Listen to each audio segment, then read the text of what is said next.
All right, good morning, everybody. We good, David? Thank you. We're going to call the Green Valley Special Utility District March 27th meeting to order, 9 o'clock. All board members are present and accounted for. If everybody can please stand for the invocation and pledge. Father, we ask you continued blessings over Green Valley, its employees, ratepayers, and customers. Please keep blessing us with the right people, the right opportunity, and help the board be mindful of all the needs of the community so that we are protecting our assets and everything that we need. Amen. I pledge allegiance to the flag of the United States of America and to the republic for which it stands, one nation, under God, indivisible, with liberty and justice for all. All right. Got some crowd, but they're the locals. So, so I'm pretty sure we have no public comment. Is that correct? Nothing to read off. We're good. All right, moving on. All right, so consent agenda. Item D, all items listed below to be considered routine, non-controversial by the board and will be approved by one motion. There will be no discussion of these items unless a board member so requests, in which case the item will be removed from the consent agenda and will be considered an action taken as necessary as part of the order of business. So we have D1 through D, oh, I lost my page, sorry, D5. Does anybody have any questions, comments, or concerns? No one has any comments. I'll make a motion that we approve consent agenda items D1 through 5. Second. We have a motion by Mr. Sherman, second by Mr. Robertson. All in favor? Aye. Any opposed? Ayes have it. Going to agenda item E. Hear updates on the following items from GVSU General Manager, staff, and committee chairs. E1, employee recognition. Mr. Gage. Good morning, Board of Directors. So for our Wednesday, what am I thinking? For our March board meeting, right? We got a big day for us today. So, but in order to get started off, I want to bring up Damian Perez. There he is over there. So as you guys have noticed in the past couple of board meetings, I've been bringing up several of our team that have obtaining, their licenses, right? And so a while back, we talked about what creates a professional organization and is this a profession or not? Well, it is a profession, and characteristics of a profession really is we have folks that operate with some autonomy. That's a requirement as a profession. You have somebody that holds you accountable, such as a license, right? So you have special qualifications that others don't have. And those two things together, and you kind of couple it with the flavor of service, right? And that gets us a profession, not just a job, right? So the past 2 months, the boards have seen the team at Green Valley step forward and join the profession through obtaining their professional license. And Damian was our next guy that did that, right? And so Damian Perez here, he joined us. It's not been that long, has it?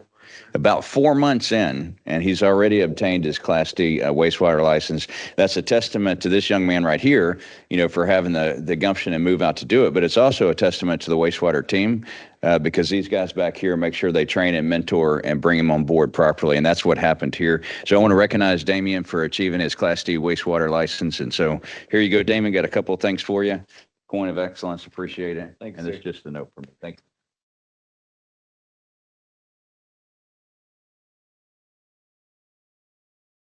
Awesome. Good job. Thank you. So Class C coming up, not too distant future. Awesome. Okay, so E2, business and operations, general manager updates. Mr. Okay, Gage. so since when I wrote the memo about last week, those guys are going to go back to work. That's cool. I got several changes to talk about that's not on the memo. So the first thing I'll start off with, the memo says our staffing level is 51. We're actually up to 52. We had one new hire, Harley Roberts joined us, but we also had another Joshua, his name's escaping me. What? Again? Swindell, there you go. Thank you. Thanks, team.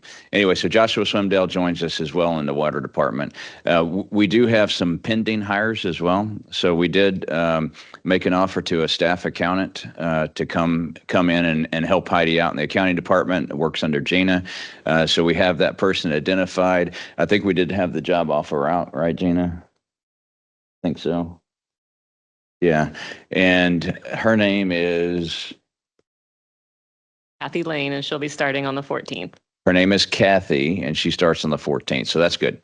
And then we've got another one that Jeremiah is hired for the water department that's not onboarding yet, but we're going to get those numbers back up. We do have 3 vacancies in the water department that we've been trying to fill, and we're knocking those out pretty quickly. So that's a change from what we had there. Strategic plan, I had on here, this is an update as well. So yesterday we had a meeting with Baker Tilly. The final strategic plan is done. We went through and did the final edits of the product, what I'll call the communication product. And it's your glossy, document that will be on the web page that we could, print off and communicate to others with. We went through it with the managers yesterday. There was a few edits that we wanted to do. I need to get to draft to Mr. Frias. We have a comment in the front of it for you. And so we need to make sure that is within your standards. Ready. Yeah, it looks good to me, but I'm gonna make sure it's good with you. And we'll get that to you this week. So kind of the way ahead for it. In April's board meeting, I'm gonna brief out the strategic plan. And then we will begin our information campaign, if you will, to inform others of our strategic plan. On all our social media platforms, we'll do some rebranding, on our documents and things like that. And that's really gets into the implementation of the strategic plan. The communication part, which is the change management part, the actual implementation plan, we'll take that on, and that's the quarterly assessments of where we are with the strategic plan and what we need to do. The last points, the impact fee there, my third bullet, we are to the point where we are waiting on the final order from TCEQ. The comments period ended on the 17th of March. There were no comments or protests. The final order has been drafted. TCEQ will send it to us for concurrence, and then it'll go to the executive director. So I really expect, we were targeting this whole time the end of March, right? I think it'll probably, if we're lucky, but we were very close to getting that done. Good news is the comments period has ended and we're good. And the last thing is, Travis and I did go to the water conference last week. I'm going to hit some highlights for you. I'm not going to belabor a lot of it, but it's a big conference. It was the 30th anniversary of AWWA. This is what it was, Texas AWWA. It was not the TRWA or Texas Rural Water. This is the larger one. It well attended. I mean, it's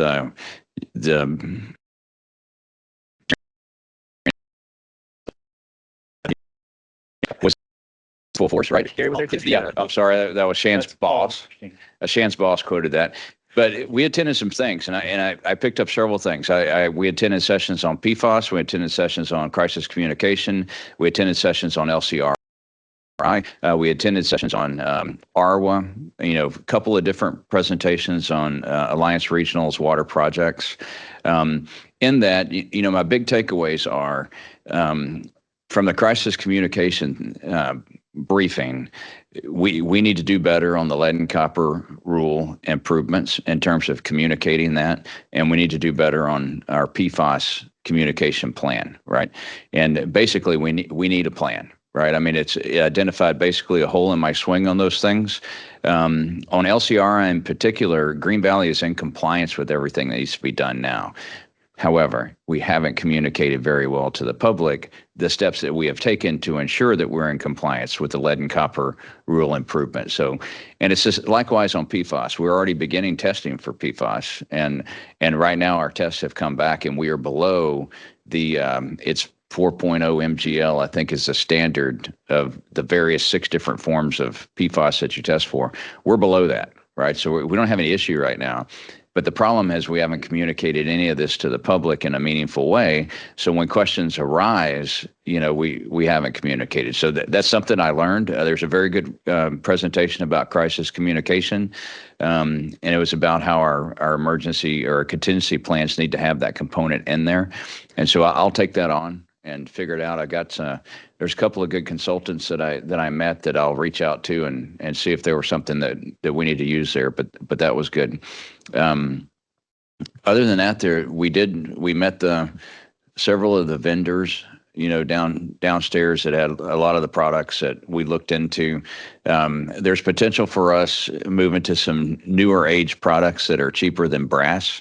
Or is it? Yeah, it's brass, right?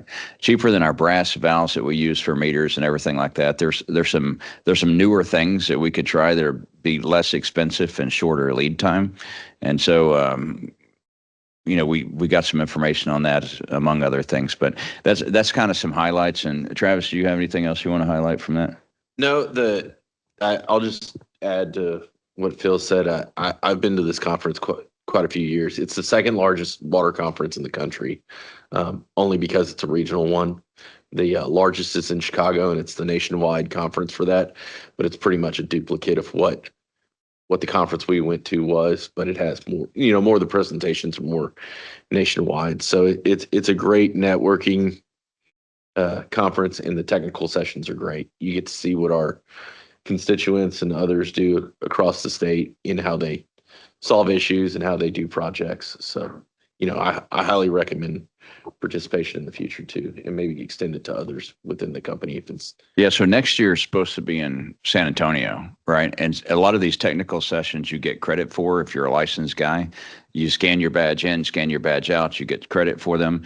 And there's so many technical sessions that it's like between sessions is you're changing classes in high school. That's how packed the hallway is. I mean, it's a lot of people there. Yeah, it's 3 days of 30-minute technical sessions, and there's multiple different topics.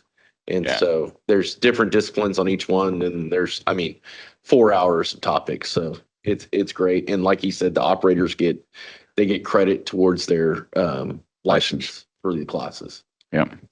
Anyway, that's all I had for my report. Any changes from my memo there? Okay, awesome. Thank you.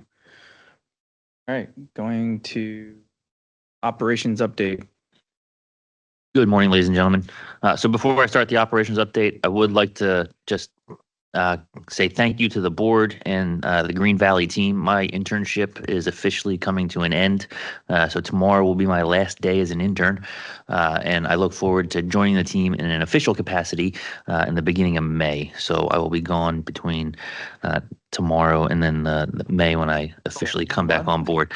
And I will not lie. Oh, you better enjoy it. The amount that I have learned about water is astronomical, and who knew that there was that much on the backside compared to just turning a faucet on. So really, really educational, and I look forward to learning more.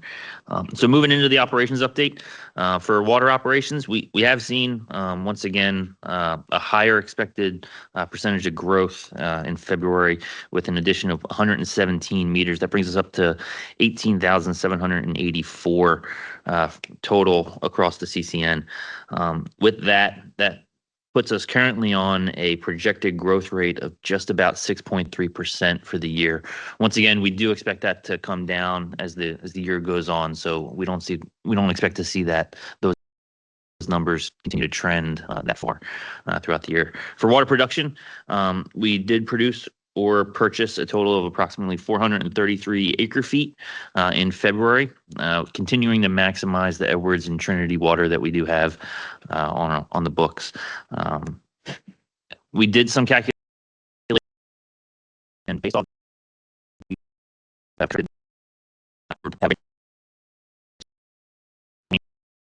all the way through 2031 with the quantity we have, and we wouldn't necessarily need to gain any additional water.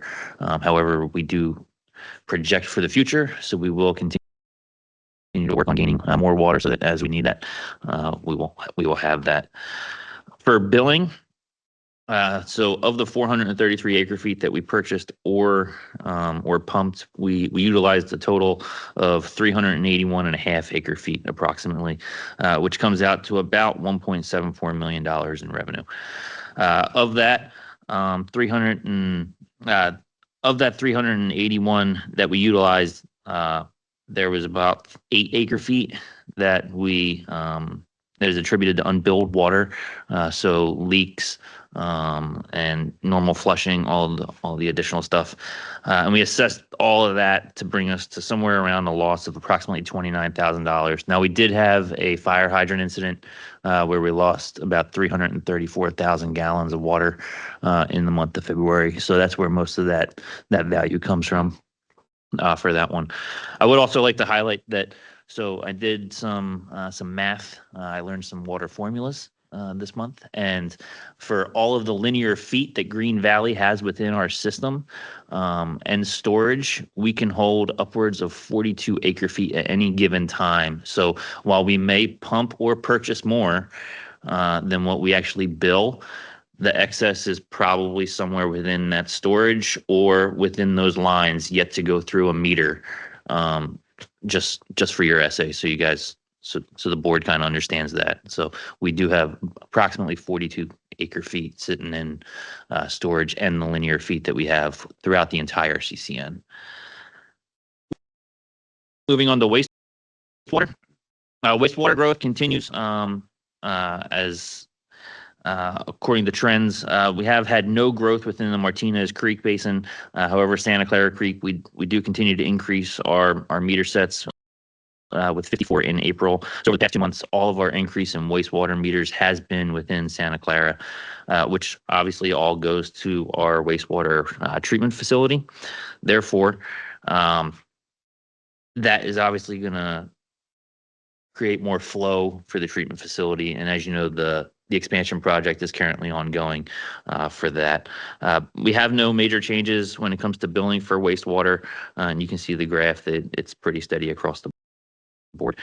For the wastewater treatment plant itself, we do have an increase in flow, and that is obviously due to the increase in connections over the past couple months. So while we were sitting somewhere around the 36-37% mark for the previous 3 to 4 months, we have increased to about 41% of the flow that we can take at the current facility until we get the new facility up and running. Pending any questions. And I did have a question regarding the percentages, and you touched on it a little bit. Last month in January, the flow to the plant actually went down to a little over 36% of our capacity from the previous month of December, and then we jumped up 5% to 41. So was January a drier month and less I&I coming in, or is it mostly attributed to the increase in connections? I would attribute it to mostly the increase in the connections, but I'll get with Raymond and Claire and get you a better answer and shoot you a note. Yeah, the last month going down, we had additional connections in the month of January. So I assumed that, a leak somewhere something was getting into the system. It takes about a month to move in. Maybe. So you wouldn't see the impact of it probably till a few weeks after, closings. So. We haven't had much I&I right now in our system, right? So it's not attributable to that. So I think it's probably just a lag and the flow rate based on closings and sure transitioning. I'm pretty sure next month we'll probably see another tick. So I think you're going to see another jump. I mean, it's going to, and it just tells you we're on track expanding Santa Clara when we are, right? I mean, because as Nick knows very well, I mean, as we approach that 75%, we're supposed to get into design, everything else, but there's not going to be enough time because of the connections that are just going to rocket in Santa Clara sewer shed. But we're in a good spot, I think. Thank you very much, and hope to see you in May. Enjoy your time off. See, look at that. Brian got trained real quick. Yep. You see that? That's an excellent report. Thanks, Brian. That was really good. And I really do. I think the board really appreciates all the details in it. Educates us, with the right information. Thank you. All right. Moving on to E3, CRWA Board of Trustees post-meeting update. Ms. McDaniel and Mr. Sherman.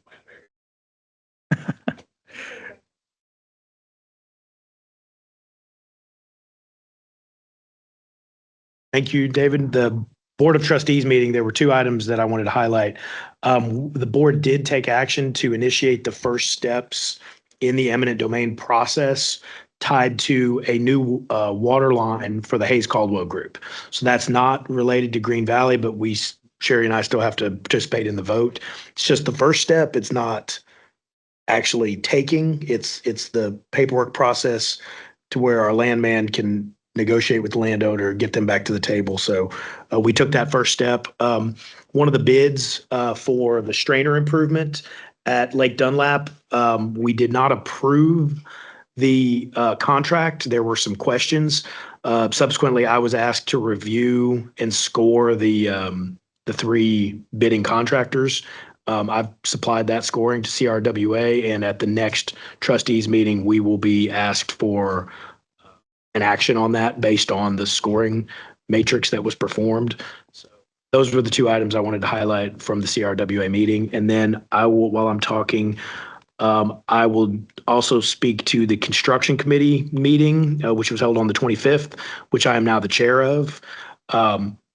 The facilities upgrades at Lake Dunlap, the strainers again, we went into detail on the final scoring of that. The general manager needs some guidance from legal on exactly how those scores are compiled. There were two options that he presented. Both seem reasonable, but he was going to get guidance from legal and then use that method. And then on the Wells Ranch project, this is the well upgrade. This is our 920 acre feet that we're splitting three ways. There was at the last minute a potential change order to the project, or a change to the scope of the project that would add wells to other facilities that wouldn't. So basically, other entities would get a benefit, not just the three participating and funding members of this particular project. I had a problem with that. Everybody needs to pay their share. They couldn't get it done before the bid, so they presented it as a change order, which I would not have been in favor of. The change order would have come back at 23% of the overall project, which the state law limit is 25%. So I raised concern that if we spend all of our change order capacity and then we do run into something that needs to be done, we've burned up our limited capacity. So we are not going to pursue that change order as part of this project, which I think is a good thing. The group can pay for those existing generators to be installed elsewhere as a group, not just the three participating parties to this project. And then lastly, the Wells Ranch Phase 3, that's the next big expansion of the Wells Ranch supply. We've got an updated preliminary opinion of probable cost, $489 million for that's 14,500 acre feet of capacity. So the opinion of probable construction cost is quite high. There's also another 299 million, which is not we would not participate in this portion, as it connects the Wells Ranch plant to the Hayes Caldwell group. So that if that was done, that would need to be funded completely by the Hayes Caldwell group. So I don't expect that to proceed, but it's roughly 35,000 an acre foot. So that's Phil's on top of this. We're making sure he's got this information, and that will flow through our acquisition committee to see how much we need to think about participating in this. So those were my highlights. Sherry?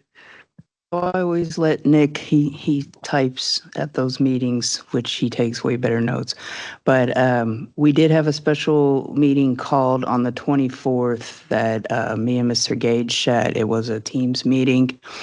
And I took my notes, and they gave us a different number on the Wells Ranch Phase 3. I think he said, he mentioned that he had inverted 89 or 98 million. So Or what, my notes on what this number one. was yours? So they talked about the emergency generator that they decided on a contractor for that, and the cost on that was going to be $3,845,453. It's going to be funded by their repair and replacement fund, and they chose Yfield as the contractor to do it. The number we were given for the Wells Ranch Phase 3 was 470 million flat. And then the 299 that you said, it's estimated 3 years for completion. And it's for 14,500 acre feet. And they're asking for a participation agreement. And then the Bloomberg project is for 6,800 acre feet. And it's still in the initial stages, and they're asking for a participation agreement. Pretty much. It was a short meeting.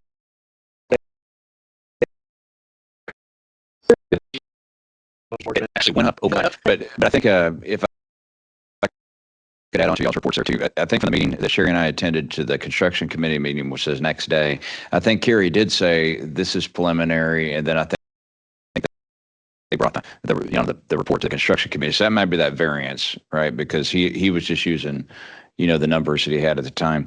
But at any rate, one thing I think is a key point. He did say that there's 30% contingency in that number, and there was also, I think, Sherry, did he say 5% or 25% escalation? I can't remember what he said, but I think it was 25% escalation. How much And padding total? that's a from ton of padding. actual- That's what I'm saying. That's a ton of padding. On a far preliminary project like this, where it's generally considered.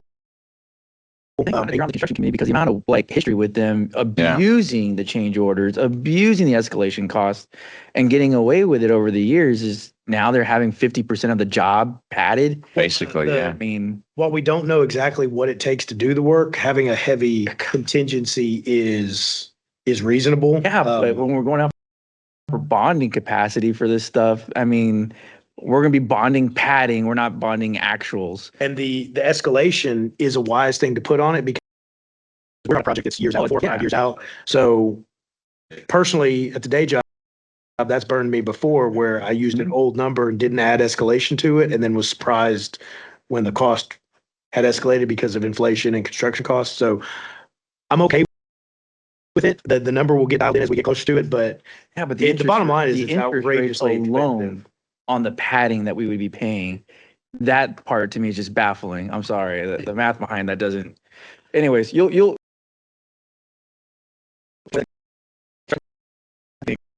So, We haven't signed up yet, so Just for fun, we're already at 470 million. Why don't we just say 500 million? And that way people understand the magnitude of money that they're looking at spending. Saying 470 million is a lot different than saying we're about to spend $500 million as a water company. So that needs to be perspective. People need to understand the magnitude of money that we're talking about right now. And I also $500 million. added in the construction committee that, we're on the order of the my money as the whole ARWA program that brought new water, and it's all of the various pipelines and the 6 million gallon storage tank and the entire treatment plant's not running perfectly, but the whole program, sending water north, sending water south, that's the entire program. So this is a remarkably expensive project that one of the other big things that and the board manager's meeting has been echoing is we need proper contracts, because the contracts are vague. They have holes in them. We're really pushing for good, sound contracts, and a two-party contract would be better. Whereas, say, Green Valley could contract directly with CRWA, and we wouldn't have to have the entirety of the Wells Ranch group or the Hayes Caldwell group agree to any minor contract modification, because that's the hang up on the Hayes Caldwell. Is now they need the 4 participating parties plus San Marcos, who's a new member to that group, all have to agree on any minor change to the contract. And if I'm being stubborn and I want something that may or may not be reasonable, and I'm holding up the whole project trying to make the others cave to my request, that's not reasonable. So we're also pushing for 2-party contracts, which we're using every opportunity we can to say that and say that and say that. It just sounds like we're already talking 50% fluff, 30% and 20% in contingency and over. This is just a place where people are going to be able to stick their fingers in for little projects like $4 million buildings for 3 people. So, and this is $500 million. Please use that word. $500 million is what we're talking about. Include the interest. And all that. Oh yeah, let's put interest. Now we're already you're over. gonna be at $500 million. But real quick, so did they give you guys a timeline as to when we got to give them a level of acre feet that we would be needing? Not me. I mean, Do you have that information, Okay, this is interesting. Interesting discussion, right? So Wells Ranch 3 has been a brainchild for several years, right? I mean, it predates me by a long shot, and but kind of works died on it over the last couple of years, right? So there is some initial agreements down, a breakdown, if you will, among participants from a couple of years ago. We missed the ball, right? When Sherry and I we missed the pitch, or we didn't swing at it. What we should have done is we should have pulled up what everyone said 2 years ago as the start point for the discussion, right? Of this meeting that happened last week that Sherry and I were at. And if we'd have done that, Green Valley's take at this point, based on our input 2 years ago, was about 2,400 acre feet right out of this project. If you're thinking about anywhere from 32 grand to 35 grand, it depends on how the final numbers shake out.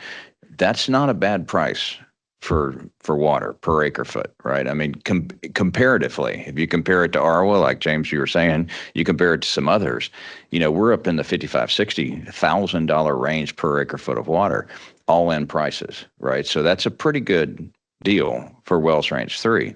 But there is some numbers out there, is my point. We did not start with that. We should have. And I was disappointed when we left that meeting that we didn't get more out of it, but we'll push it, right? The Bloomberg project's a completely different deal. It's a different tract of land in a different groundwater district, and it's a vastly smaller amount of water. You're talking about $6,800. And there is nothing done on that really other than CRWA owning the water rights, right? So one point that we made during the meeting that Sherry discussed, we said, hey, listen, CRWA, go permit the water. They haven't permitted it yet, right? So we said, hey, go permit the 14,500 acre feet of Wells Ranch 3 and go permit the 6,800 acre feet that you have in this future project, Bloomberg, right? So hopefully they do that. In that project, there is no participants, there is no split, right? On Wells Ranch 3, there's been some discussion a couple of years old that kind of gives a guide rail, right? Bloomberg's totally different. So one of the things that was presented was like, okay, well, if there's 6,800 acre feet, let's do this one differently, right? Everyone, basically, if you want in, everyone gets an equal split of cost, equal split of water, right? So there's none of this stuff that we were doing in the past. We want that to be a two-party. So there's an opportunity with Bloomberg to move it faster and for less cost with different contracts, right? But that project is, Mr. Swin, who used to be the interim general manager, there for a point of time, he's a trustee for, or director for East Central. He kind of began this during his period as the interim GM at CRWA. So that's the Bloomberg project. So those two things are separate and distinct, but anyway. Feet wise, what did we walk away with? At least the initial preliminary number. We didn't. So that's the point. That's the point. I mean, the meeting was there was some information out there, but there wasn't enough information to get anything out of it. All we got was total figures for Wells Ranch 3. No one has laid claim then. No. Okay. Not for Bloomberg, but I mean. Well, Bloomberg or Wells 3. No. Well, they're looking for a participant, but that's what I'm asking. Like, no one has officially said, here's our position. That's what we're locking in now, kind of thing. No. Okay. So we're still early on before that. I wouldn't. Well, fruition. I'm going to say this politely, right? We could have taken some more action at that meeting with the group. Not all the people showed up. So therefore, it was an informational meeting, right? I mean, so that's just as blunt as I can be about it without being rude, but. It's not a quorum. It was informational. Yeah, it was not. And to clarify, right, it was not a trustees thing. There was no quorum. It was not a meeting. There was no actions in front of it. Workshop. It was a coordination meeting amongst the parties at the.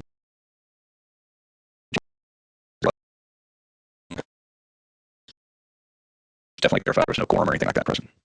Good. Cool. Any other last minute questions? We're going to the post meeting updates for the board of managers now. Yeah.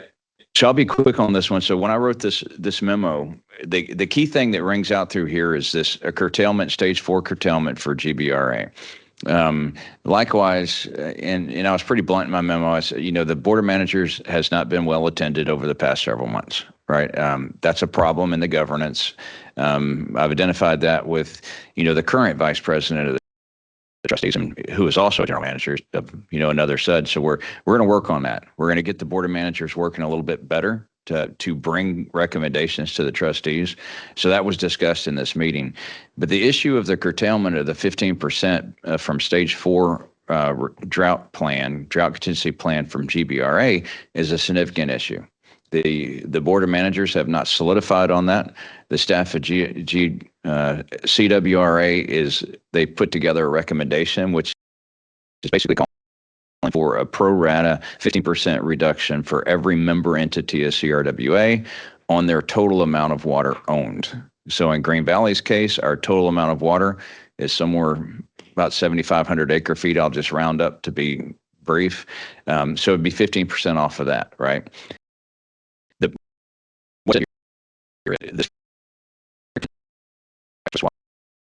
water, right? So if we take a 15% reduction ailment water supply over all sources of water, that's much more water than we actually own that's affected by the surface water of Lake Dunlap. And so that point of contention is being hotly debated right now amongst managers to figure out a way ahead, right? And my position is that we own 1,800 acre feet of Lake Dunlap or surface water. We'd be more than happy to take our 15% reduction off 1,800 acre feet. In the grand scheme of things, Green Valley has a large water supply. So the 15% is not going to affect us or our customers or anything in this year. But I don't want to create a precedent where, one little piece of your water supply curtails your water. We have water from more. And so that's what's at issue, and the board of managers will work that out. But that's just a little nutshell. The rest is in my memo. And this, and Phil's on this, this is very, very important because GBRA sets the curtailment for the lake. They don't set curtailment for groundwater and our wells that are elsewhere. So Phil's exactly right. We should be curtailed on the smaller volume that is surface water, right? It's 1,800 roughly acre feet, and the balance of it should be unaffected, in my opinion. So he brought this to my attention after the board meeting, and this is that's a big delta of what CRWA is proposing to curtail. Appropriate to curtail.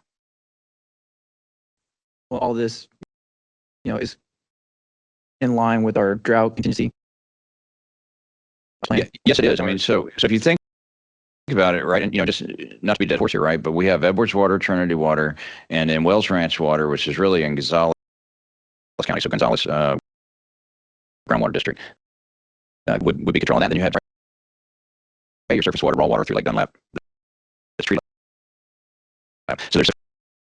So part of the plan when you're doing drought contingency planning, CRWA's drought contingency plan review it in detail, and I haven't lately, but it triggers off a Canyon Reservoir. Well, Canyon Reservoir, that would be your most restrictive, amount of water, if you will, right? Because triggering your whole apparatus off of this water is probably not a good thing to do, but it's very conservative. Right? I mean, put you curtailing water much quicker than you would otherwise. But yeah, it's a complicated thing. We're in stage 3 restrictions right now. We will not be moving to stage 4. There's no reason for Green Valley to do that. But conserving water is always important. But to answer your question, yes, we're our drought contingency plan. Okay. All right. Thank you very much for that. All right, going now to RWA E5 meeting, Adjournment.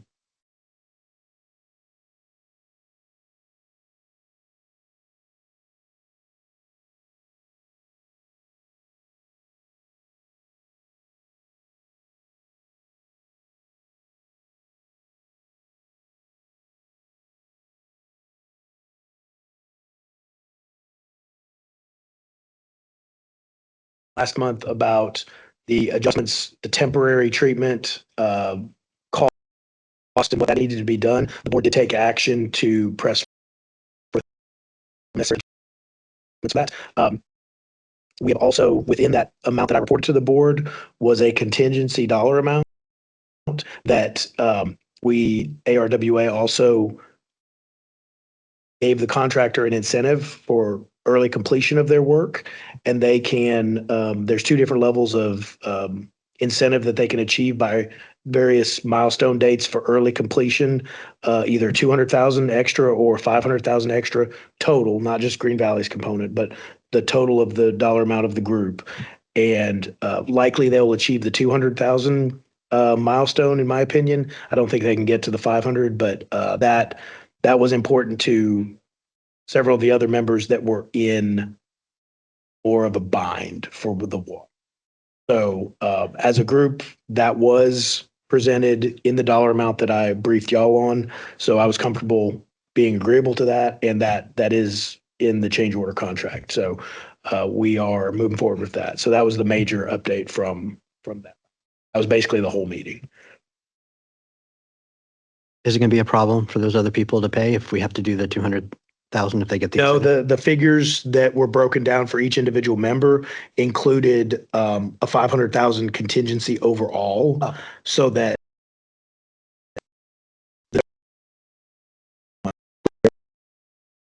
so that's good. The James Hendricks admin building is regularly discussed to the executive director, both on and offline. At the James Hendricks admin building. So Yeah, 4 million for 3 people. I just want to make sure. Correct. Yes. yes, sir. Yes, sir. That's why I have my name on it, because I love it so much. The executive director is well aware of your opinion. He recalls many discussions you've had directly with him regarding your opinion of that building, and I remind him of it pretty regularly. So I will not be taking any part in approving that at any point in time. So I feel like that money could be better served on the next phase of the project, where we will be paying for 16 million treatment capacity twice, because we paid for it once in this initial phase, and we're going to have to pay for it again in the second phase.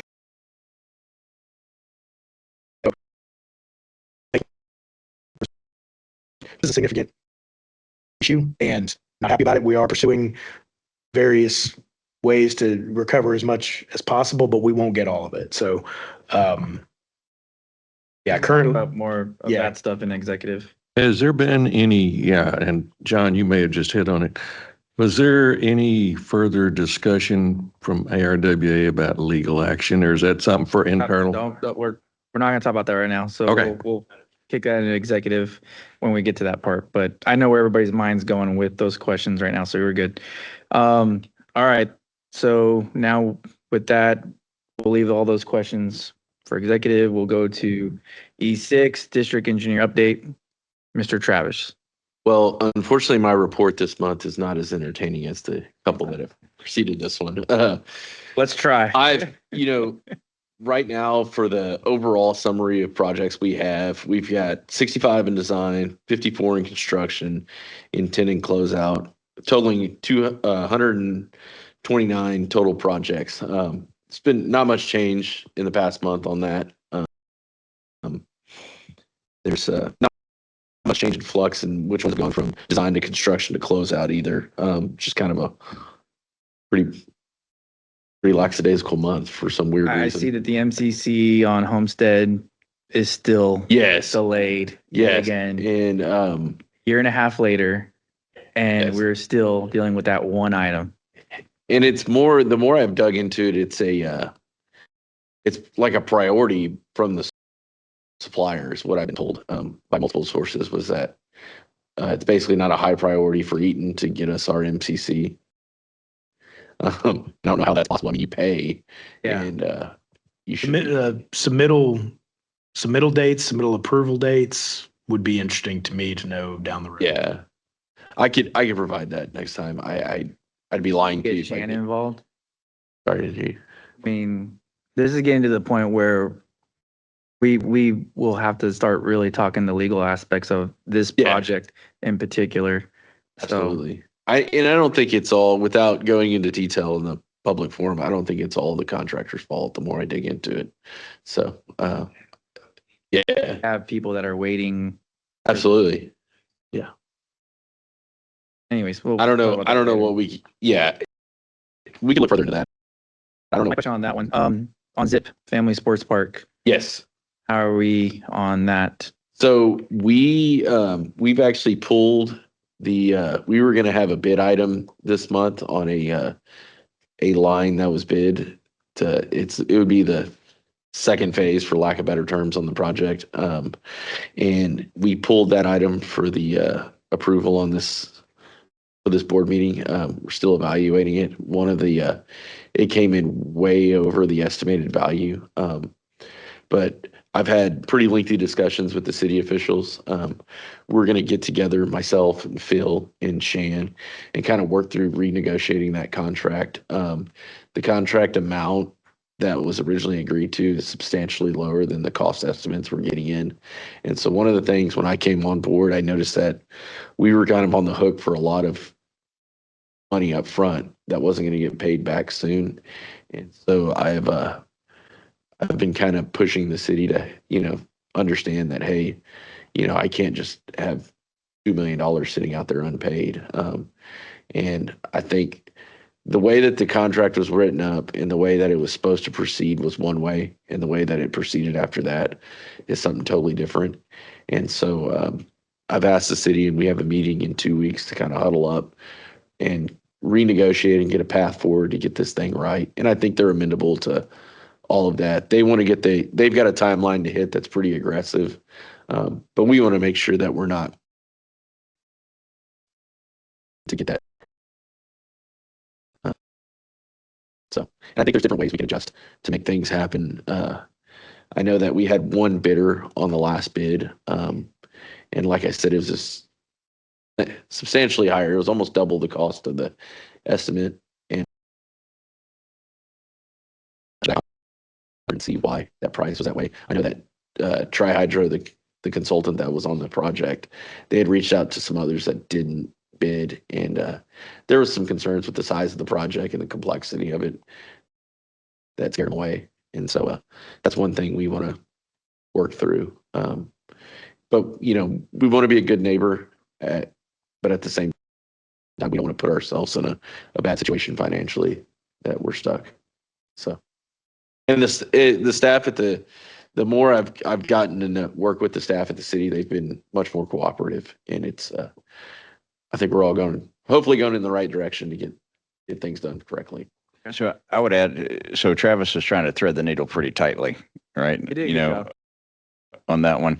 But I mean, so the long story short is we are going to have a sit down with the city. There is ongoing talk. I mean, Shan has been ongoing, looking at drafts of the agreements and such like that. But we have to be careful because we are going to, we're talking about a contract, right? And we want to make sure that we don't violate that in our discussion. So it's a good job threading the needle there, Travis. I do have a question. I just can't keep my mouth shut on this. Wasn't this a project that was supposed to be a zero sum or very extremely low cost project for GVSUD? And yet we have $2 million that are owed to us that have not been paid. I just want to be clear on this. Right now it's like 900,000. But if we were to bid the next project, it would be closer to 2 million. It is zero sum. We are getting reimbursed. The way the contract was written, we get reimbursed in a timely manner. And, it's basically, it was 10 days after the bid of the project. But the problem is we split the project in 3. And so, I don't know how Shan. That's the royal we. Yeah. The royal, yeah. Yeah. And so that's my whole beef with the contract. Once I got into it and that's why I reached out to the city and said, hey, we need to renegotiate this because depending on when you pay me, it's up for debate. And James, you'll have noticed the reclaimed project on the last 2 construction committee reports. I remember things the way you remember things, and that's the discussions we've been having, kind of in line with where you're going in our construction committee meeting. That was one of the reasons why we agreed to the whole project. It was going to be a very low sum, null sum for us, and yet it is not as yet. Yeah, I'm on it in the construction committee, definitely with discussions, and then Travis is following up with the city. So yeah, and that's kind of Next We're month. all on the same Next month, page to we'll get an update. make this Yeah. good. Well, as I remember too, Nick, you were around for this. City of New Braunfels moves at a glacial pace. And I don't know how many times we just thought the project was dead. No, I mean, it's been a start, stop. kinda guide. Exactly. I mean, To the project, point, yeah, it is Yes, moving yeah. forward. I mean, the. but site it's work hard to see it being- above the surface. Yeah. There's a lot of progress going on that project already as it is, so it's not going to be a complete, foobar. We'll make this whole for us, and we'll deliver what we need to deliver. And y'all work out the details. Just give us an update on April. All right, moving on. Okay.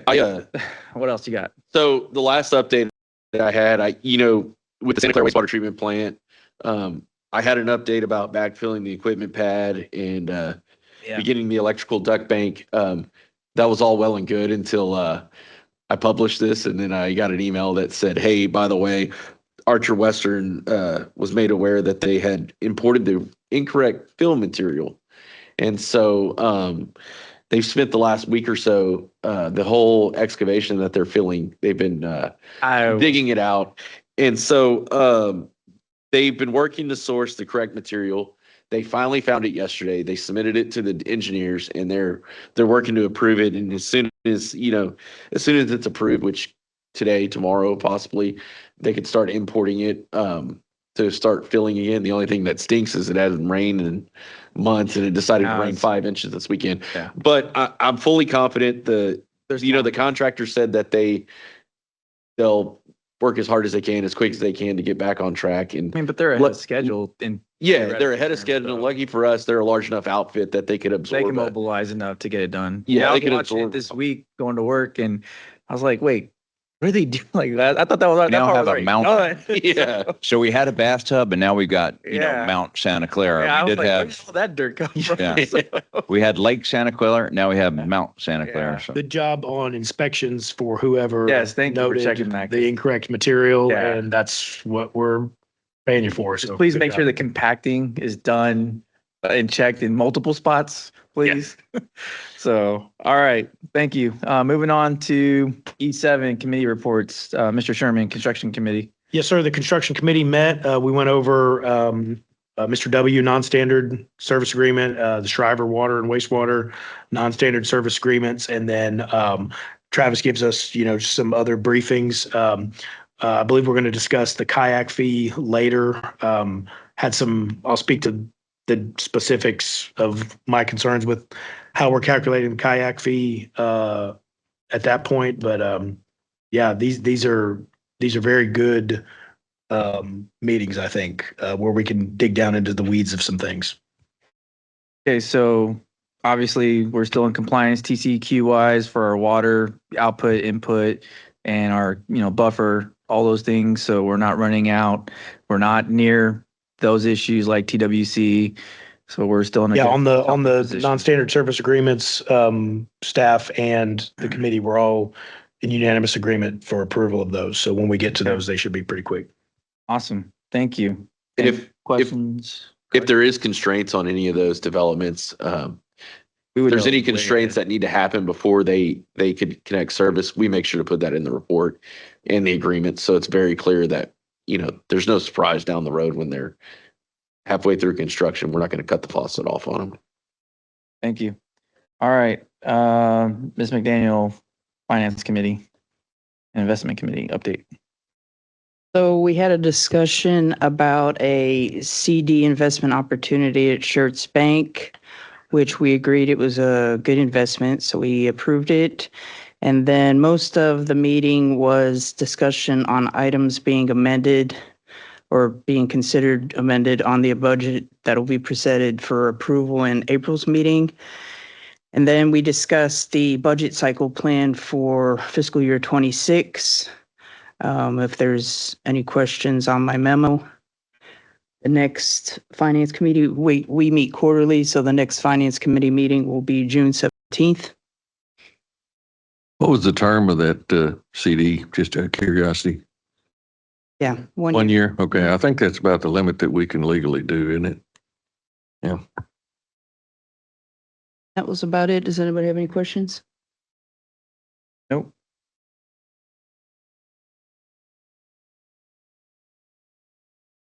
Okay, so on mine, I did not put the memo in there because there's certain things I rather talk in executive session. But I did ask for the slide deck to be pulled up. Do you have it? For executive session? They replied back saying, don't put it out yet to the public. Okay, so on that part, we'll talk later on. We got some good stuff coming up on that. So we will go now to, nope, not yet. We're not going to executive yet. So we're going to go, yeah, we're going to move it one to executive as well with ARWAs. But right now we'll go to item F, review and consider section 13.248 agreement allowing GBRA to be the sewer service provider for Stein Falls within or located within GVHD sewer service CCN. Travis. So this is in 2023, GBRA and GBSUD entered in the exact same agreement for a smaller portion of this area. If you want to turn to page 56 of your packet, it has kind of an exhibit laying this out. There was a couple developments that came in on Youngsford Road that it was not feasible for us to serve them with sewer. And the CCN was cut in half basically by GBRA and ourselves. And so basically we made the parcels whole to where GBRA serves them with sewer and GBSUD serves them with water. And all this is a shoring up. It's the exact same agreement that was agreed to in 2023, but it basically shores up the remaining split properties that are along Youngsford Road, just to make Youngsford Road the barrier for the CCN rather than the middle of a couple parcels running along there. So staff, I don't have an issue with it. It would be at this time, it would be extremely expensive, cost worthy for us to serve it. And so my recommendation is to approve the section 13.248 agreement, which I have no idea what section 13.248 means. And I meant to ask GBRA before here, but I didn't get the opportunity. So section 13.248 is a provision of chapter 13 of the Water Code that allows the Public Utility Commission to approve an agreement between two different retail public utilities for the area and the agreement can include details as to the areas to be served and the customers to be served, essentially. So it's a process at the PUC. It should be a 3-month process. They turn it into a year-long or more process, but it's a process. I may have misunderstood you. You said that by doing this, GVSUD would save money. Is that correct? Yeah. Okay. The idea is that the main impetus is that those tracks would be made whole and could be served by a single provider. Yeah. So if we were to attempt to serve it, let's just say it would cost us money to do so. It would cost us or the developer. I misheard you. And the big deal is people who moved into that neighborhood could live across the street from each other and have different service providers. Yeah. Yeah, like we have in Cibolo, and that's a pain. So, okay, I understand. And we'll do the billing for it anyway. Yeah. Because we do the billing for GBRA over in that area. And Travis, you said you recommend approval? Yes. I recommend approval. Anybody have any questions? Oh, go ahead. I'll make a motion that we approve the section 13.248 agreement allowing GBRA to be the sewer service provider for Stein Falls. I will second. Mr. King beat you, James. What? Sorry. I'm All the right, secretary and I'm writing it I down. have a motion by Mr. Sherman, a second by Mr. King. All in favor? Aye. Any opposed? Ayes have it. Thank you. Thank All you. right, moving on. G, review and consider amendment to the GVSUD bylaws. Thank God it's finally here after so many years. Hey, sure, I'll take this one. So just to tee it up, there's this item G and item H are both the work of the bylaws committee. So Shannon and I pulled together, spent quite a bit of review. The directors have had, extended opportunity to review the bylaws as presented within the board packets here. So pending the board's discretion, we're up to, any discussion now. And the staff very much likes the streamlined bylaws, and we will recommend to the board that this is a good version of them, pending your guidance at this point. And that's that item. Yeah, we cleaned up a lot of loose language. We took out some things that just shouldn't have been there. Now the secretary directs things, isn't charged with doing everything. So we revised that, and Shan did workman's work, cleaning up the language, put it in the right legal format. So appreciate his hard work and all that. This is some good work. So now we're modernized and current and where we need to be to keep everything healthy.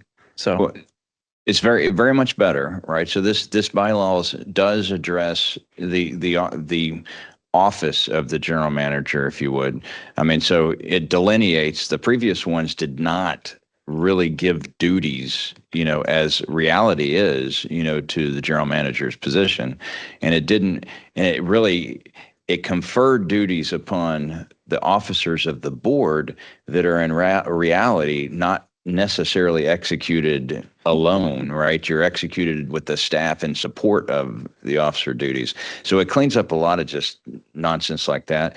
And it really cleans up our financial management to the point where we can function as at the size of the organization that we are. And so, and it still has controls in it. We didn't remove controls. We just made it equal to reality. And so we're very much in favor of it.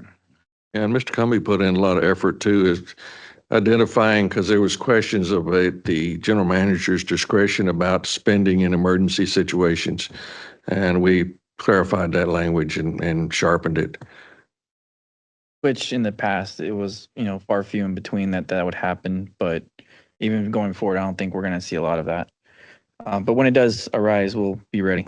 Okay, so and everything conforms to the notice procedures for the bylaws that we currently have in place on informing the board of the changes. And because this was a board, taking action to start revising this stuff, we're good, right? Yeah, yes. Okay. So- Everyone received a copy under the current Current bylaws. previous bylaws and it's sufficiently in advance to meet those requirements. Okay, so with that, I'll take a motion. I'll take a motion that we adopt the revised That's always. GVSUD bylaws as presented. I'll second. I have a motion by Mr. Sherman, a second by Mr. Robertson. On this one, I'm going to do a roll call vote, starting with Mr. King. Aye. Mr. Sherman? Aye. Ms. McDaniel? Aye. Mr. Hendricks? Aye. Mr. Cumbie? Aye. Mr. Robertson? Aye. And myself is an aye. The ayes have it. The bylaws are hereby effective to date, updated and modernized. Thank you. Outstanding. Thank you very much for that hard work. Thanks to the committee. Yes. All right, moving on to, scroll over here. H, review and consider the update to the GVSUD administrative policy. Also, long time coming. Right. Mr. Gage. So this one, what the administrative policy is, what it does, it lays out, it really addresses, the administrative policy in terms of the board of directors' offices themselves and, the ethics that the board of directors are held to standard to. The employees, as different from the employees are held by the standards of the employee handbook as passed by the board as a policy of the board. So this policy really sets what the directors do in terms of admin and ethics procedures and also the ethics that goes along with it. The big thing in this policy is, as we did with the previous bylaws, Shan took quite a bit of effort to trace things back directly to the code. The code does state that we must have an admin's ethics policy, and the provisions in this complies with the code. Our previous policy did, but it was a little bit outdated and outmoded. So this is an update to that. It goes along hand in hand with the bylaws. Okay. And I would assume that the bylaws committee also helped with that one as well? Oh, yes, sir. Okay. Yeah, this was the committee undertook both They're items. both, right? Okay. All right, with knowing that, do I have a motion? I'll make a motion to accept the revised, reworked TV Suds administrative policy. Second. I have a motion by Mr. Robertson, second by Ms. McDaniel. We'll do a roll call vote. Mr. King? Aye. Mr. Sherman? Aye. Ms. McDaniel? Aye. Mr. Hendricks? Aye. Mr. Cumbie? Aye. Mr. Robertson? Aye. And I as well. Ayes have it. Thank you very much. Long time coming. All right. Moving to item I, review and consider adjustments to the contribution in aid of construction kayak fees. Mr. Gage. Yeah, so this one, I'm actually going to hand this over, and Gary Montgomery's, he was the consultant engineer that did the analysis and work. It has been discussed with the construction committee previously when Travis ran that meeting. So basically, we are going to recommend to increase our kayak fee for Santa Clara sewer shed, and we're going to recommend establishing a kayak fee for a sewer shed that we not yet serve, but we will, and that's our sewer shed that would run to the CCMA South plant. And so those two, we'll present both of those for consideration. The staff is further going to recommend that if you do approve these, and we anticipate you will, that they will go into effect on the 1st of May would be the effective date, which would sufficiently provide us the opportunity to notify developers of the increase, and we would be in I'm trying to say compliance with our notification requirements. So with that, I'd like to hand it over to Mr. Montgomery to present the analysis. I'd like Go to ahead. add, though, on top of Phil, came to the conclusion on increasing these with the looking over the EFR for the new treatment plant improvements for Santa Clara, and some of the costs are, as things go forward and as time goes forward, cost increase, and so we've got to make improvements to add on to the massive development we have. And so we want to get ahead of this and increase these fees so we can recoup some of that cost. And I'll premise this, that for many years, our fees were substantially Yes. lower than where they needed to be. Yeah. And now we're playing catch up, and we've been playing catch up for the last 2 years. So I was reading the EFR that Garver and UEG provided for the improvements, and I went to Mr. Gage's office and I said, we need to increase the kayak fees. And he said, when? I said, Now. yesterday. And so, and along with the other being the CCMA plant, South plant, we've had increase in that area that would send capacity there, and we don't have an answer right now for what the fee would be. So we need to set forth that fee so we could, if people do want to connect, we have something there and in place. Okay. All right, there you go. Good morning. We'll talk about the Santa Clara kayak fee first. The main changes, so the board took action last year on the kayak fee update, and that was just updating numbers to what the previous bond issuances were. This update, one of the main focuses was on the 0.5 MGD plant. At the time of the last increase, the 0.5 wasn't bought. There was discussions going on, but it wasn't bonded, it wasn't in design. So we need to capture those costs. We know what those costs are now, and you have debt on them, so we need to update for that. The other, in that first column, those are existing project components, things that are on the ground today or being constructed today. We took out the 0.25 MGD plant because it's fully allocated at this point by contract. Obviously, it's not getting all the flow yet, but it's obligated by contract in SSAs with developers. So we pulled that off, but added the 0.5 MGD plant. Then there's proposed components. That's the 1.25 MGD plant and lift station upgrades at the Santa Clara plant. Those are all future components that are in design right now. Obviously, they're not debt is not secured on those other than design. But as this moves forward, I've been talking to management. Our recommendation is to look at this cycle. So, things are changing rapidly in your sewer CCN. So I think it's important to look at that. And I think you're well on schedule for this year's budget cycle to get this implemented. If you go down to the very bottom, basically what we're recommending, that's the maximum allowable fee based on, we calculated this, our presentation last year, we ran the same calculations as Chapter 395 of the Local Government Code. That regulates impact fees. This is not an impact fee. It's a contribution in aid of construction, but we think that's the best way to calculate the fee. It's defensible. The developers understand it. We have a rule to point back to say this is how we did it. So that increase is 24%. So it goes, currently it's 59.85 per LUE. We're recommending going to 73.98.94. So a 24% increase. That's that's looking out 5 years, but obviously you can update this if things change. back and look at that. That's one of the recommendations is looking at it. That changes the number.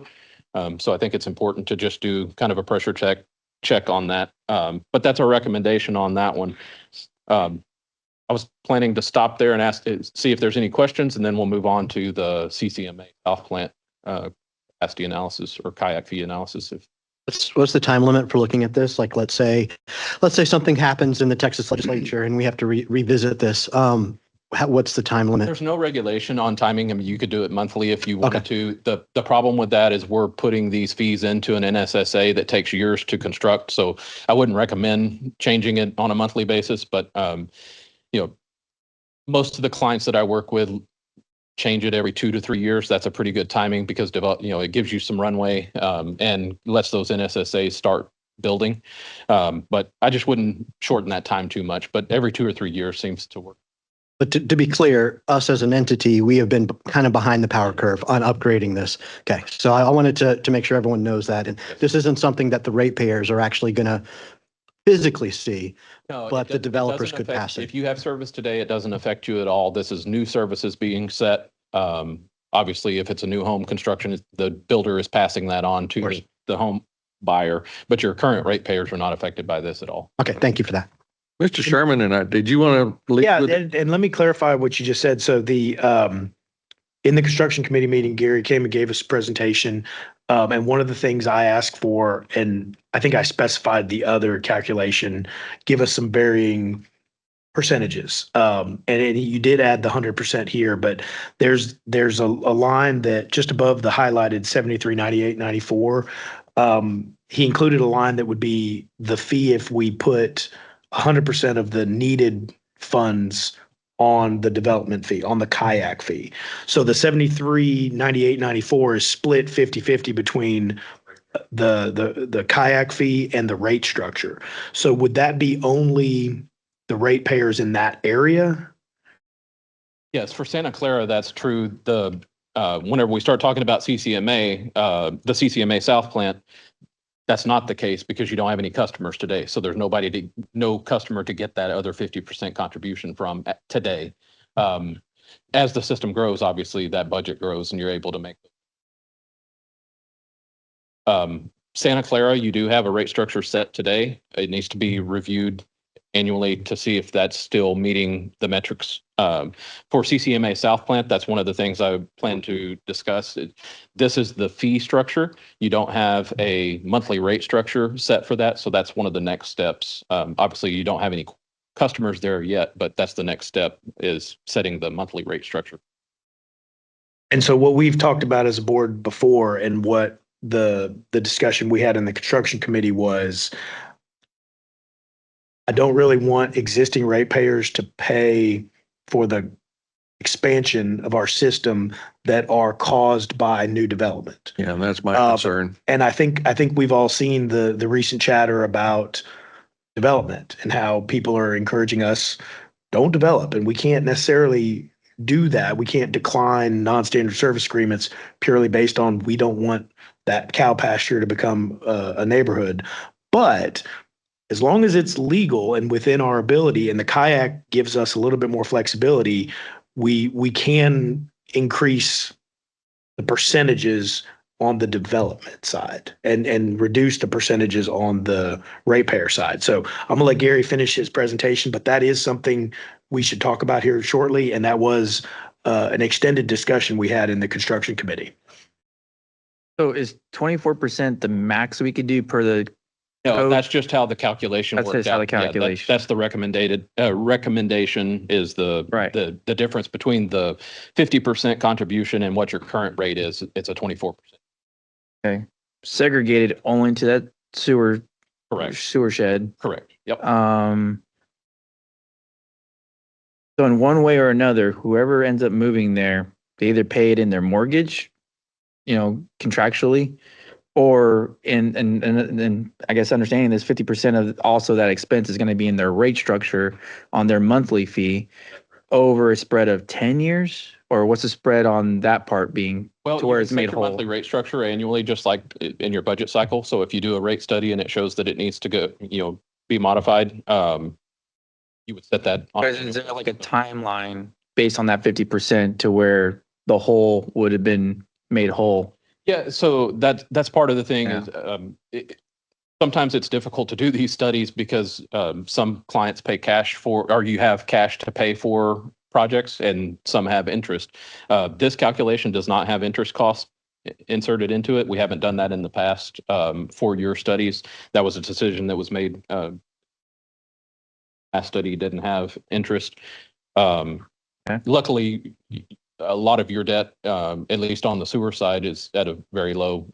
Right. The larger bond is under 1%, so it really doesn't affect the calculation that much. Okay. But in the future, as you secure other debt issuances, either on the water side or sewer side, I would consider putting that in calculation. I just wanted to understand more or less the carrying note that we're going to carry interest wise, and then when that kind of chart. Yeah, the makes sense to difficulty with match. putting everything on the development fee side is if you don't set a meter, you don't get the fee. Right.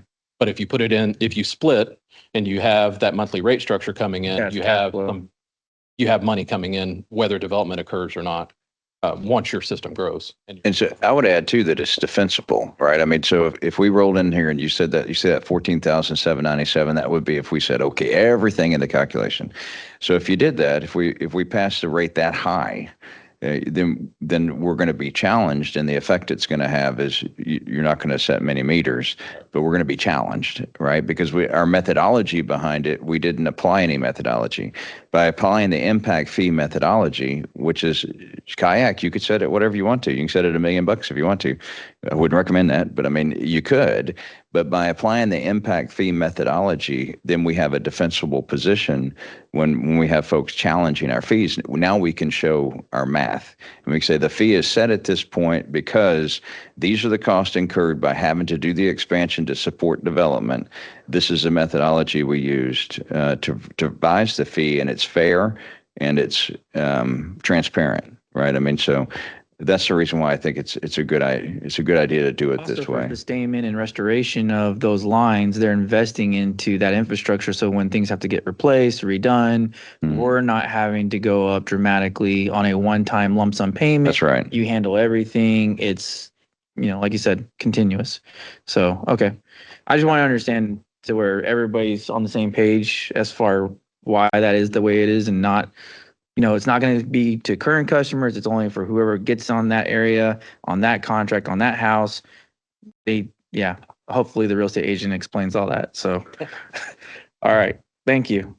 On the CCMA South plant, all of the calculations come directly out of the settlement agreements between Green Valley and Cibolo and Schertz. Those are the only costs that we know of, or numbers that we have at this point. There's a joint master plan effort going on with City of Schertz. None of those CIP projects that come out of that study are in this because we don't have the numbers yet and we don't know exactly what that looks like. So that's the CCMA South plant analysis is definitely one that needs to come back as new information is developed. But we have everything in there as far as there's existing components, the plant's on the ground, it's operating, there's a lift station, collection system. All of those items are in there directly from the settlement agreement. There's also some proposed components. Those are on capacity transfers that are future. The Cibolo agreement had several future proposed components. So all of those are in there. The proposed components, I put those in there. We're not allocating any capacity to those. So you see on the far right, it's $0. That's because they don't exist. So we're not obligating any capacity to those that are future expansions that we don't control the timing or cost on. So I set this up so that every year, whenever we look at it, if those components are getting closer or they're bonding or they're planning them, we can just plug in a number and we're ready to go. Okay. And to set the stage that there are future components. So on this one, we're not taking action on the CCMA side. I believe so. Are we taking action on that one too? Yes. Okay. Yeah. And the main reason for that is, as Travis said, we've had we've had 2 requests for service over there, but the problem is we can't tell them timing or money, and that's the 2 things that they Those want are to the know. 2 things we need to establish. Yeah, so Okay. this sets the money side of it. The next stage is working with Schertz and Cibolo and CCMA to figure out the schedule of when tie-ins could be made. There's supposed to be a joint Yeah, pipeline. and that was supposed to be. that's ongoing right now. LAN is working on that with the city of Schertz, and per the agreement, we reimburse them for that.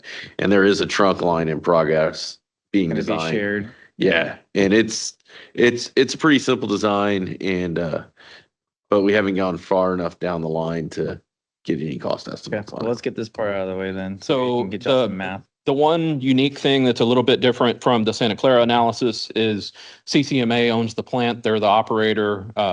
They have their own impact fee that's been approved by TCEQ. So that's the $2,300. It says credit to CCMA impact fee. Talked to staff about that. We thought it was important to show the whole number that the developer or landowner would be paying for the cost. That $2,300 by agreement is a pass-through. Okay. So you would receive, Green Valley would receive it from the developer and then pass that on to CCMA for their impact fee. So you're Okay. really just the collection agency for that one. And Then they're the treater on that end. then so, the delta yeah. between whatever number you set and that $2,300 is what Green Valley gets to keep. And that money buys future capacity. So again, this is part of the settlement agreement. These are dollars that you will receive, but you'll use to purchase. So when we make the motion on this one, we have to articulate the percentages of distribution plus the total LUE rate. Okay. Yes, So that's correct. you're gonna need two motions, one for each. Mhm. Nick, you know what to do on your part.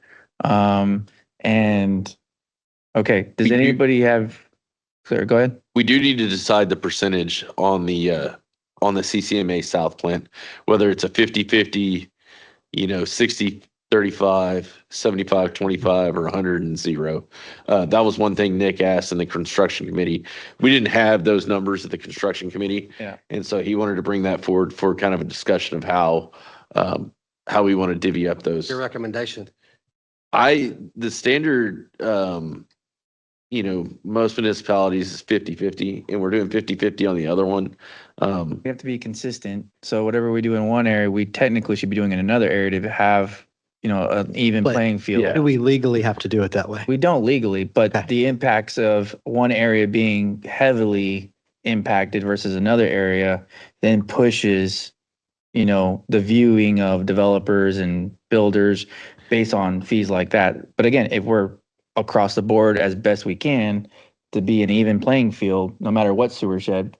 I think, The and math I is think the easier. concerns were pushing some of that cost on to existing customers, and that not being the That's case. not the case. I really at first I was I had no thought on which one it could go. All four options I was comfortable with, but after with Gary's discussion about if you don't have any development after say the first person, you're not getting any of this recouped if you go 100%. That's kind of concerning. Let's be real for a brief moment. Yeah.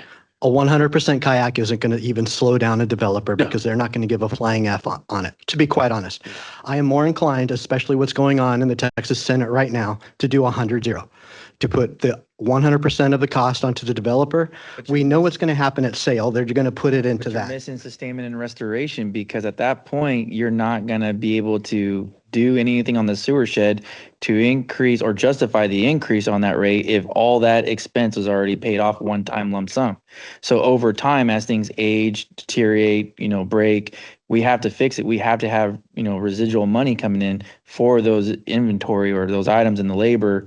So it's a math problem, obviously, but But isn't that where they're paying when they flush, every time they flush the toilet, that's we the make thing money? though. But again, if you have nothing to contribute it to, then how do you set your rates accordingly? You just do one lump sum of that's it because you already paid for the infrastructure and then, I mean, It would be it's a on us to compounding manage thing, it. So, Well, and if we Properly. agree to look at it annually, yeah. and- we can yeah. always Yeah, we revisit. can always Yeah. revisit this, but again, too, you have to have operation and maintenance funds coming in to that.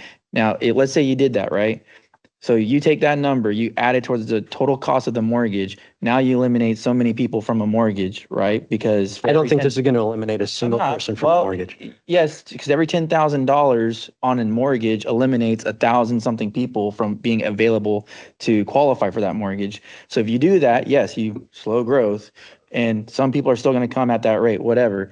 But our concern, or at least my concern is right now, is how do you keep the aging infrastructure, kept up with funds accordingly, to handle that. And I think the split, because if we're limiting the cost to the people who are currently buying in that sewer shed and non-existing customers, the existing customers aren't even going to be participating in this stuff, then they're protected, which is the total intent of what we're trying to do here.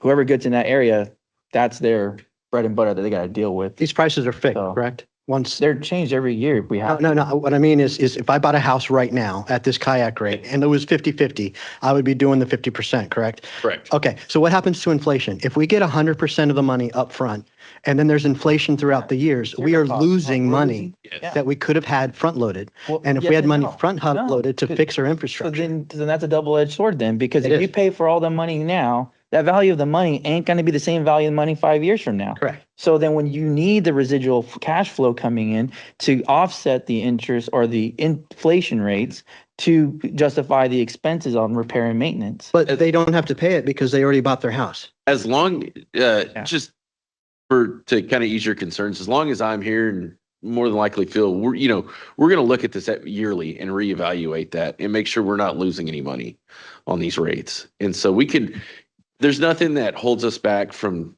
as Gary said, changing it at any time. And so yearly, we're going to take an assessment of what we have in the future and what we need. And if we have to adjust these rates, we will accordingly to make sure we're not in a bind. And let me speak to the Santa Clara section, because I'm only going to speak to the Santa Clara section. I'm only going to take action on the Santa Clara section. I had asked for, a breakdown of various different percentages of the split between development and rate, with the intent of not, or having the board have the option to consider not applying costs, capital to existing ratepayers that are not adding to the impact on the facilities. I did not understand at the time that we don't have any current customers in these zones. So that's a new wrinkle. Again, only on the Santa Clara section, because that's all I'm talking about. I might make the suggestion that we go with the easily defensible so that we can get something established, because Travis does have interested development, but we can't give them anything because we don't have established something.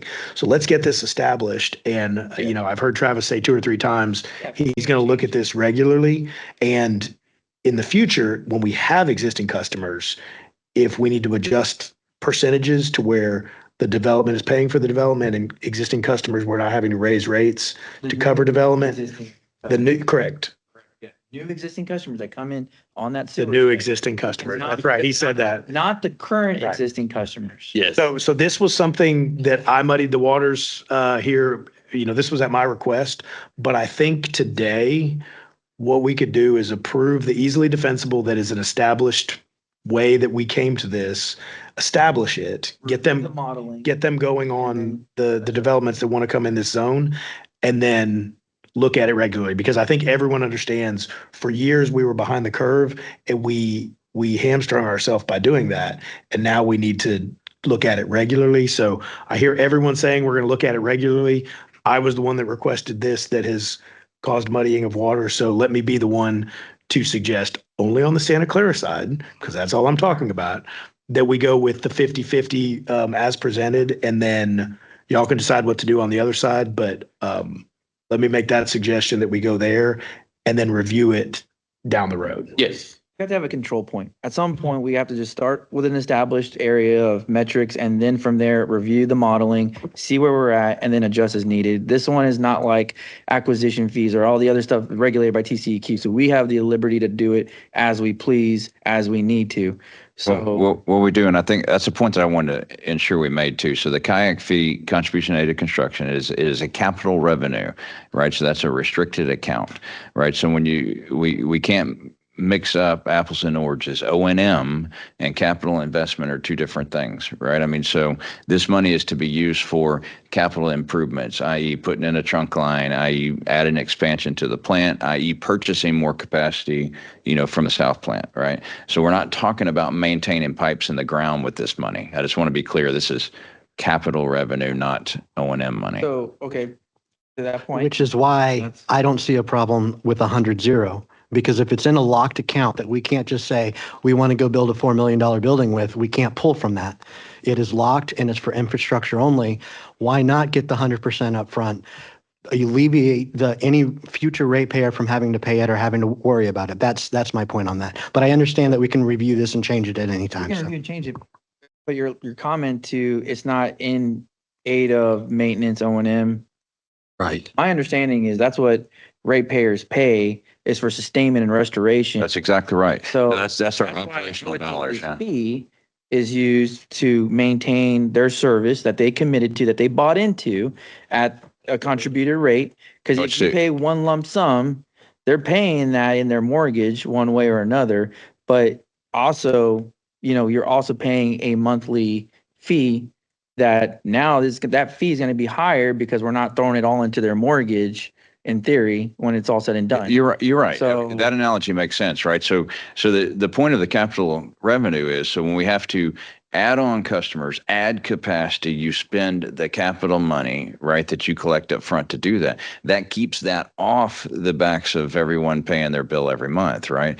But if you have such a low kayak fee, over time, everyone's rate's going to go up and everyone carries the cost Right. of the But added the other thing too capacity. to that is cash flow. That's Okay, exactly you right. cannot just have one lump payment, Right. you're locked in at that aging in dollar rate. You have Exactly. to have residual cash flow coming in to keep up with the current inflation rates Right. and metrics accordingly. So to lock yourself in at today's pricing, 5 years, 10 years from now, when you have to deal with it again, they're gonna say, well, we already paid that. It's not my problem.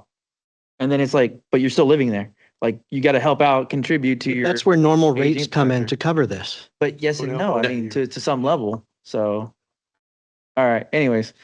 Mr. President, can yeah. we call the vote? Yeah. I think we've discussed We this can round talk and about this round. more offline and anyways, let's call for the Santa Clara vote on that one. Anybody want to make a motion on that? So I'll make a motion on the Santa Clara plant. We use the 50% collection, 50% in rate figure as presented of 73, 98 and 93 and 94 cents. And I'll second that. 73, 98, 94. 93, $77,393.94. Graph shows a. I have an 8. It's an 8. Not a, you have your glasses? You want to borrow my glasses? Blow up the screen. You're too young for that. That when you blow it up, it is an 8. With a May. Let me restate my motion. I make a motion that we, on the Santa Clara kayak fee, we use the 50% collection, 50% in rate figure of $7,398.94 with a May 1st effective date. Again, I'll second. Have a motion in a second. All in favor? Aye. Opposed? Ayes have it. Now to the CCMA one. Bob? I'm sorry, gentlemen, I don't have it in front of me. I've lost it. Okay, Sherry, you got the page? Sherry will do it. Oh, that's okay. Now, I can actually see it. All right, just blowing it up. Saying, now you make it all weird. I can't find it.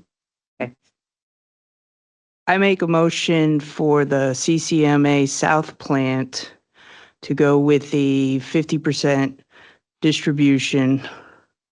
And let's see, so on this one, it's going to be, 50% monthly rate. yeah, versus the 50% monthly rate in the amount of $8,000. $8,277.21, starting on May 1st. Second. Okay, we have a motion by Ms. McDaniel, a second by Mr. Robertson. All in favor? Aye. Any opposed? I will abstain. We have one abstain. Nick abstained. All right. Thank you for that. Thank you.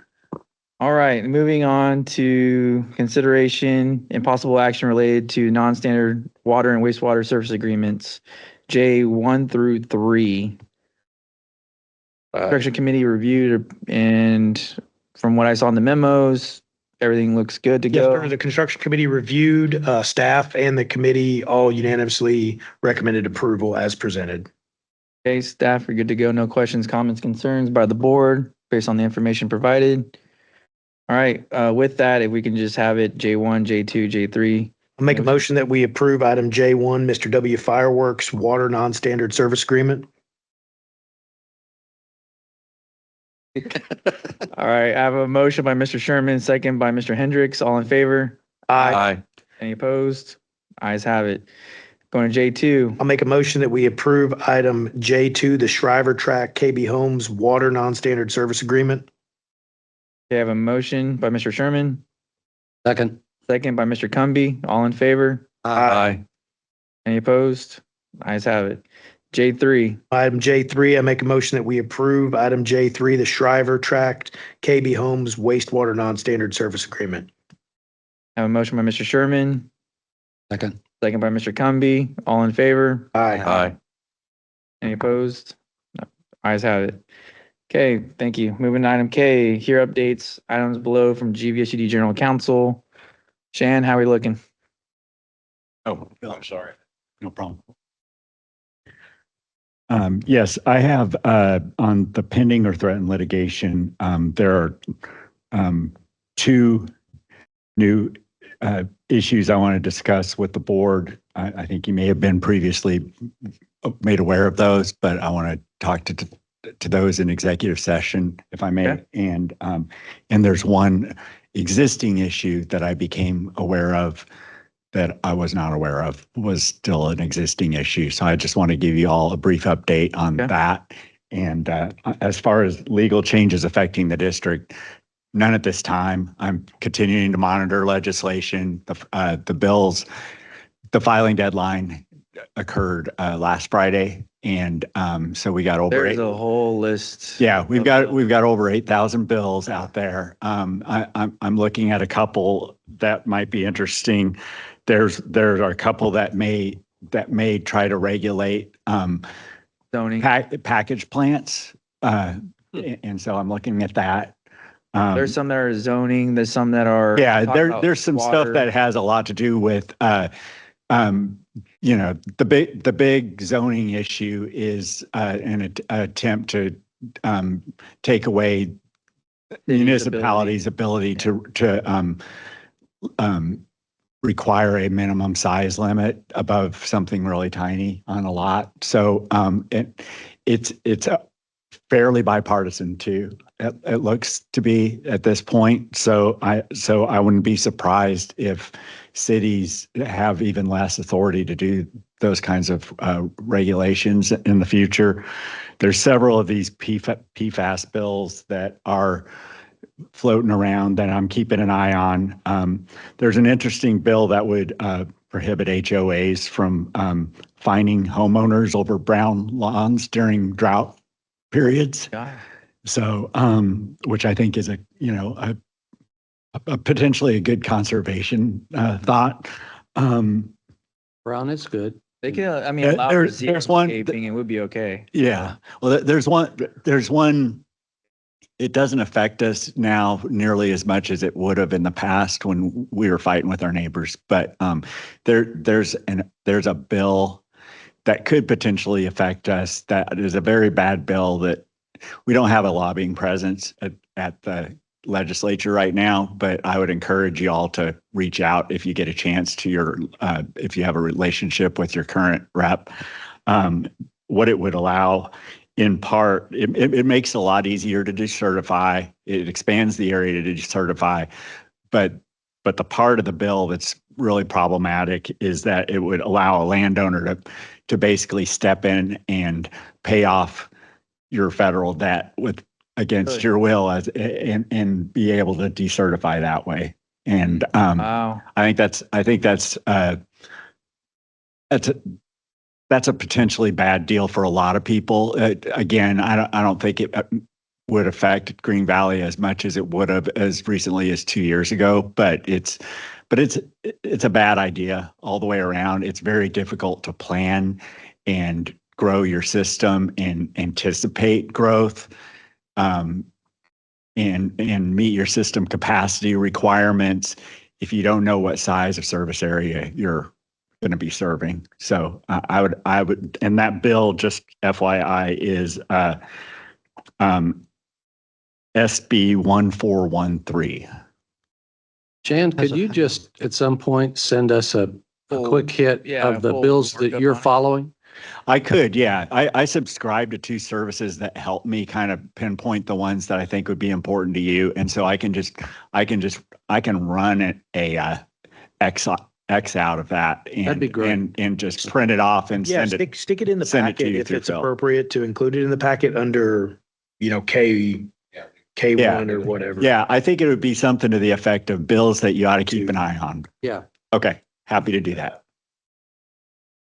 Okay, with that, we are going to take items, going scrolling back real quick, hold on.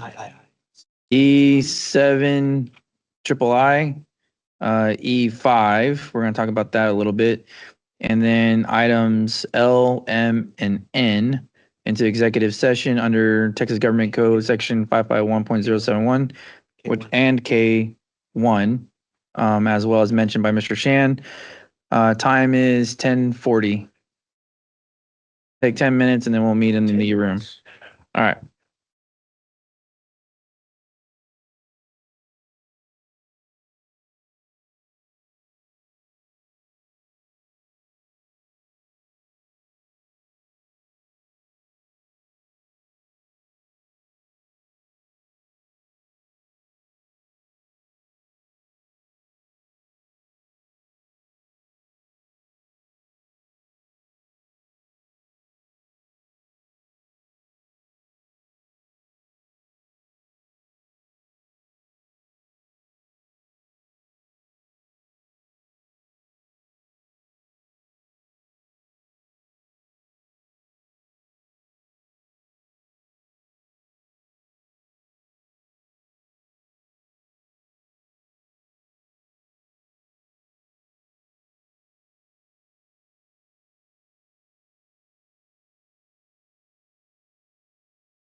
All right, you're good. All right, so time is, David, we're good. All right, 11:39. We're coming back into open session. At this time, we do have some actions to be taken. I will allow Mr. Sherman to go first. Yes, I make a motion to authorize the general manager to enter into an agreement with the city of Kyle to temporarily lease GVSUD's ARWA Phase 1 water supply of up to 1,595 acre feet per year for a period not to exceed 2 years, with a GVSUD option to extend for an additional 1 year period in exchange for the payment of GVSUD's fixed, variable, and interim clarification special assessment O&M costs associated with the production of the water, and sign such documents as necessary to execute the agreement. Second. We have a motion and a second. We'll do roll call vote. Mr. King? Aye. Mr. Sherman? Aye. Ms. McDaniel? Aye. Mr. Hendricks? Aye. Mr. Cumby? Aye. Mr. Robertson? Aye. Myself is an aye. The ayes have it. Motion passed. Mr. King, were you going to do the next one? Yeah, I'd like to make a motion to authorize the general manager to enter into a short-term option contract with the Nueces River Authority to reserve a future water supply capacity of 6,000 acre feet in the Harbor Island project at a cost not to exceed $150,000, and to sign such documents as necessary to execute such an agreement. Thank Second. you. I have a motion by Mr. King, second by Ms. McDaniel. Mr. King? Aye. Mr. Sherman? Aye. Ms. McDaniel? Aye. Mr. Hendricks? Mr. Cumby? Mr. Robertson? Aye. And myself is an aye. The ayes have it. All right, moving on to P, consideration of proposed items to be included next month's board meeting agenda. Any takers? If you have any comments, concerns, get with Mr. Gage and we'll get it addressed. Item Q, I make a motion to adjourn. I have a motion. Second. I have a second. All in favor? Aye. Aye, ayes have it. 11:41. Thank you.